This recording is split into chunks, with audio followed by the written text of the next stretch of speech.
Yesterday I started playing Druid in the open beta of Diablo 4 and I quickly realized Werewolf or Werebear isn't the way to go. It can be a lot of fun, while Earth Druid is insane in terms of single target and AoE damage, as it can literally one-shot bosses and elite mobs. So in this video I'm gonna share my build with you guys, which hits like a truck, literally is a lot of fun to play, so let's get right to it.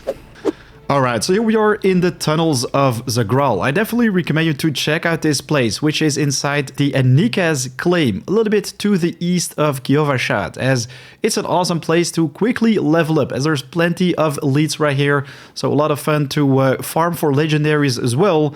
But let's first check out the talent tree, a very interesting one with different elements. The first attack is Stormstrike, which deals a lot of damage to your enemies. Grants you damage reduction, while it also makes enemies vulnerable if you upgrade it. It's a melee attack, which also has a 50% chance to immobilize all your enemies hit for 3 seconds, and also applies vulnerability with a 50% chance for 3 seconds. So it allows you to hit your enemies harder while it makes you tankier. Very interesting one, especially in combination with our core ability, which is probably one of the heaviest hitting core abilities in the game. Crush enemies between pillars of earth, dealing a lot of damage. Does custom spirit, and if we upgrade this one, we can also immobilize enemies with it. Immobilized enemies will also take more damage with this build, while if we upgrade it to primal landslide, you will gain terra modes, and each enemy hit by landslides will consume one of those terra modes, causing a guaranteed critical strike with 40% critical strike damage. If you boost your crit damage, boy oh boy, you will literally hit like a truck. And bosses will also have a 10% chance to grant this terra mode when hit. Now, for some passives, we also have Heart of the Wild to increase our maximum spirit, while if we take the next tier, basic skills will also generate 30% more spirit on the final rank. So if you're hitting with a two-handed weapon, you will generate it super fast. You can keep spamming the landslide, while you can even get a refund for this a little bit later in the build. Next up to our defensive skills, we have two different ones. The first one is the Cyclone Armor, which basically passively makes you a little bit tankier with non-physical damage. While the Earthern Bulwark is without doubt the most important one right here, to surround yourself with rocks, granting a barrier to absorb a lot of your base life in damage. And it also makes you unstoppable with some upgrades.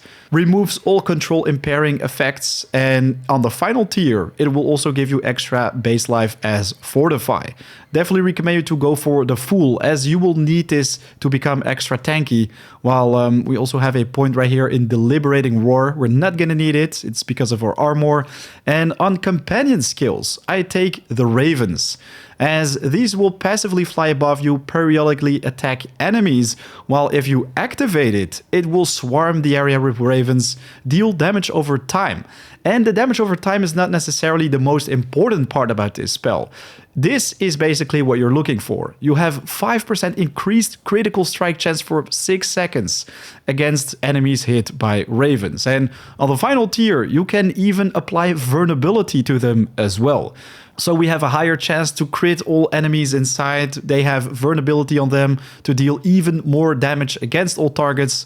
And right here in the Wrath skills, we also have Earth skills will deal 15% increased damage to slowed, stunned, immobilized, or knocked back enemies.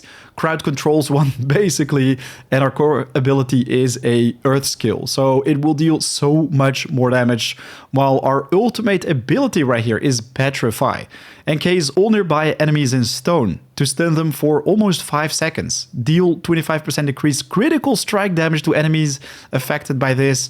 And against bosses, the crit strike bonus is increased to 50%. So it will hit even harder and increase its duration. Next up, we have Prime Petrify, which increases its duration by 1 second. Not necessarily a very important one, but can be helpful to see enemies, while Supreme Petrify allows you to get spirit in return when killing enemies affected by it. So if you're spamming your landslide to take out all the enemies in the area and take them down while they're petrified, well, this will refund a lot of all that spirit. So you're basically just running into a big pack of mobs with your Cyclone armor passively equipped, which already gives you a lot of non-physical damage reduction. If you activate it, you can also knock back enemies, while if you're getting stunned, snared, slowed or whatever, you can always use your Earthen Bulwark to also fortify your character, become even tankier, to find the right position, to cast ravens, to apply the vulnerability on the floor, make all enemy targets take more damage, especially if you cast the Petrify and then start spamming your Landslide. Be sure to first use your Stormstrike, because this one can also make your enemies vulnerable.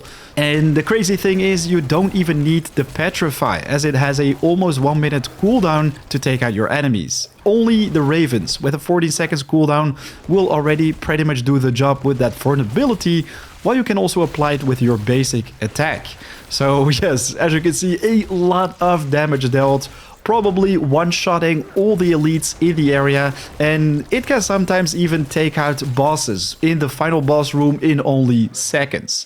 I definitely recommend you to save your Earthen Bulwark, as this one can come in handy in situations where you get CC'd, as Druid doesn't have a lot of maneuverability, let's say, or means of escaping if you are full caster, if you don't go in shapeshift. And I also have some pretty interesting legendary bonuses right here, which can contribute very well to this build. Casting a Storm skill grants your Earth skills 90% critical strike damage for 4 seconds. If you have this on a one-handed, it will only be half the damage, so definitely be sure to put it on your two-hand. It also works the other way around when casting Earth skills, but this is less interesting for the build, so every time when you want to cast it, be sure to first hit a couple times with your two-hander. With this imprint, you can also gain a bonus amount to your next Earthern Bulwark for each enemy UCC with either your Landslide or other abilities, so that can be pretty interesting as well. You have 20% increased crowd control duration, so you can CC them for much longer. And this one, also very important, Landslide's Earth Pillars each strike a second time, deal an additional 7% bonus damage per hit. So you will basically deal twice as much damage. You could also go for another talent point right here. When you strike immobilized or stunned enemies with Landslide, an additional Pillar of Earth is formed instead of the Primal Landslide. Well, I really like the guaranteed critical strike right here. And of course, if you're playing with this crit, you want to be sure to take that critical strike damage as high as possible. Right now, I have an almost 10% crit strike chance, while this is much higher when we apply vulnerability and immobilizing effects on our enemies, while our crit damage is almost 70%, so very nice. And this one also damage versus stunned, damage versus distant, definitely interesting ones to check out. Crowd control, as you're basically doing that all the time.